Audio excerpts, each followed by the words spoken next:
Now, in the previous video in this playlist, I just mentioned about solvent-mediated proton transfer.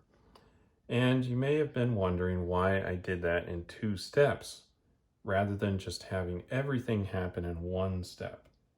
And let me just draw that intermediate up here. And let's consider what would happen if we tried to get this all to happen in 1 step.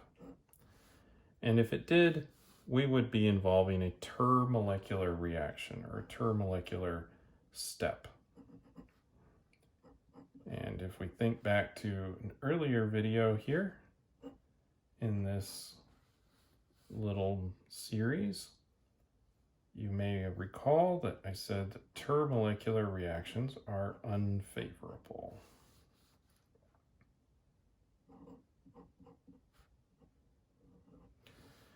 All right, so we've got all the pieces here and we've drawn it up really nicely, but keep in mind in a solution, everything's just kind of moving around pretty violently or just randomly jostling around.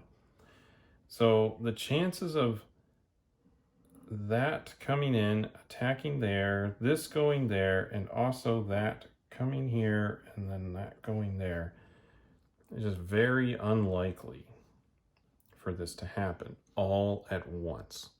And we don't even need it to happen all at once. So just do the 1 step first and do another step second. And we could, instead of having this, collect the proton, you could have thought, oh, let's go ahead and steal the proton off of here. That could be reasonable. We could not necessarily, just from this information, tell that this oxygen would react with the proton first. I think we could use pKa's and some of those things to help us decide, but it wouldn't be necessarily as bad as involving a termolecular step.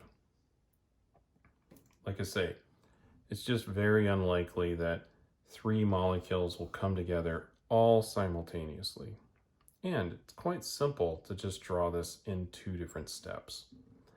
So, when possible, try to avoid termolecular steps because they're very, very unlikely to occur.